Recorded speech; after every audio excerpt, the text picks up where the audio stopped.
بسم اللہ الرحمن الرحیم۔ ایک دفعہ 3 ڈاکوؤں نے ایک گھر پر ڈاکہ ڈالنے کے لیے رات کو ایک گھر میں گھس گئے۔ جب وہ اس گھر کے ایک کمرے میں داخل ہوئے تو 3 خوبصورت اور حسین و جمیل لڑکیاں سو رہی تھیں۔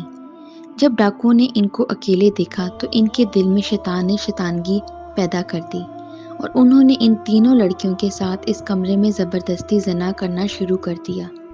اس کمرے میں اندھیرا اتنا تھا کہ ان تینوں لڑکیوں کو ان ڈاکوؤں کی شکل صحیح پہچان نہ ہوئی اور وہ تینوں ڈاکو بھی لڑکیوں کی شکل کو نہ دیکھ سکے۔ تینوں بہنوں سے زبردستی زنا کر کے وہ ڈاکو وہاں سے چلے گئے۔ چند دن بعد وہ تینوں ڈاکو ایک گلی میں سے گزرے جس گلی میں مسجد تھی۔ اس مسجد میں امام صاحب تقریر فرما رہے تھے کہ زنا انسان پر ایسا قرض ہے جو انسان کو ہر حالت میں ادا کرنا پڑتا ہے، لیکن اگر کوئی انسان اللہ کے دروازے پہ توبہ کر لے تو اللہ تعالیٰ اس کے قرض کو زائل کر دیتا ہے، لیکن شرط یہ ہے کہ سچے دل سے توبہ کی جائے۔ امام صاحب کی یہ بات ان تینوں کے دل کو جا لگی کیونکہ وہ تینوں بھی اکلوتی بہنوں کے بھائی تھے۔ ان تینوں نے کہا، اگر ہماری بہنوں کو اگر کسی نامحرم نے ہاتھ بھی لگایا تو ہم اس کی جان نکال دیں گے۔ تو دوسرے نے کہا کہ جو قرض ہم پر ہے وہ ہمیں ہر حالت میں اتارنا پڑے گا۔ تیسرے نے کہا، گناہ ہم نے کیا ہے اور سزا ہماری معصوم بہنوں کو بھگتنی پڑے گی۔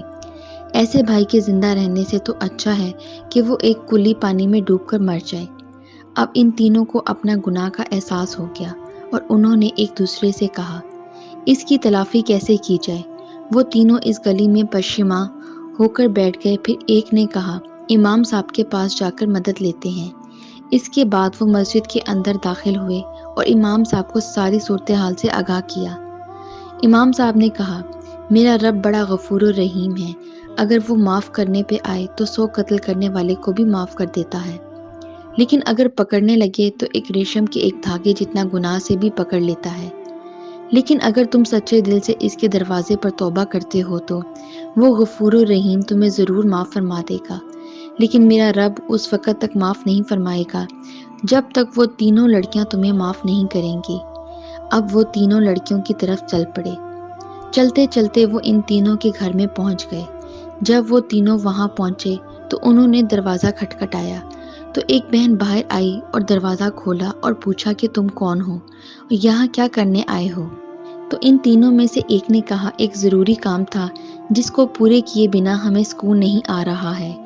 ان کی باتوں سے اس لڑکی کو تسلی ملی اور وہ تینوں کو اندر لے گئی۔ جب وہ اندر داخل ہوئے باقی 2 بہنیں رو رہی تھیں تو انہوں نے پوچھا، تم کیوں رو رہی ہو اور کیا تمہارے ماں باپ نہیں؟ تو انہوں نے کہا کہ ہمارا ایک بزرگ باپ تھا، ایک رات وہ کسی کام سے باہر گیا تو 3 ڈاکوؤں نے ہم پر حملہ کر دیا اور ہم تینوں کو اکیلا پا کر ہمارے ساتھ زبردستی کی، اور جب یہ خبر ہمارے بوڑھے باپ نے سنی تو وہ بات برداشت نہ کر سکا اور وہ اسی وقت اس دنیا سے رخصت ہو گیا۔ یہ سن کر ان تینوں میں سے ایک بولا کہ تم ان تینوں آدمیوں کو جانتی ہو جنہوں نے تمہارے ساتھ یہ ظلم کیا؟ تو ان تینوں نے کہا، اندھیرے کمرے میں جب انہوں نے ہم سے زبردستی زنا کیا تو ہم ان کی شکل نہیں پہچان سکے۔ اگر آج وہ ہمارے سامنے آ جائے اور ہم ان کو پہچان لیں گے تو ہم ان کے ٹکڑے ٹکڑے کر دیں گے اور اس کے بعد ہم اپنے پیٹ میں پلتے ہوئے ان کے بچوں کو بھی قتل کر دیں گے، کیونکہ جن کے نامعلوم باپ کا کردار ایسا تھا تو بڑے ہو کے وہ بڑے مجرم بنیں گے۔ یہ سن کر ان تینوں میں سے ایک ڈاکو نے کہا، اس رات تم سے زبردستی زنا کرنے والے ہم تینوں تھے۔ یہ سن کر ان تینوں کے پیروں تلے زمین نکل گئی اور ایک بہن نے ایک خنجر اٹھایا اور ایک ڈاکو کے گردن پہ رکھ دیا اور کہا کہ تمہاری وجہ سے ہم نے اپنے بوڑھے باپ کو کھو دیا ہے اور ہمارے کردار کو تم نے خاک میں ملا دیا، اب تمہارے اس دنیا میں رہنے کا کوئی حق نہیں۔ تو دوسرے نے کہا کہ واقعی ہم سے بہت بڑا گناہ ہوا ہے، لیکن ہم اس کی تلافی کرنے کے لیے ہی تمہارے پاس آئے ہیں۔ اگر ہمیں اپنے گناہ پر توبہ نہ کرتے تو ہم دوبارہ اس گھر میں کیوں آتے اور اپنے گناہ کے بارے میں بھلا تم کو کیوں بتاتے؟ یہ سن کر اس نے کہا کہ تم اپنی غلطی کی اصلاح کیسے کر سکتے ہو؟ تو انہوں نے کہا، ہم تینوں تم سے تینوں بہنوں سے شادی کریں گے اور اسی طرح ہم اپنے بچے کو ایک باپ کا نام دیں گے۔ پھر وہ لڑکیاں بھی ان کی اس بات پر رضامند ہو گئیں اور ان سے شادی کرنے کے لیے تیار ہو گئیں۔ لیکن تھوڑی دیر بعد ان ڈاکوؤں میں سے ایک ڈاکو نے کہا، ہم نہیں جانتے کہ ہم میں سے کس ڈاکو کا کس لڑکی کے پیٹ میں بچہ پل رہا ہے۔ یہ بات سن کر سب پریشان ہو گئے۔ تھوڑی دیر سوچنے کے بعد انہوں نے کہا، ہمارے امام مسجد کے پاس چلتے ہیں اور اسی سے ہی اس مسئلے کا حل نکال لیتے ہیں۔ پھر ایک نے کہا، ہم امام صاحب کو یہاں بلا لیتے ہیں۔ ان دونوں نے اس کی بات پر اتفاق کر لیا۔ پھر ایک ڈاکو امام صاحب کو لے کر حاضر ہوا، امام صاحب کو تمام صورتحال سے آگاہ کیا۔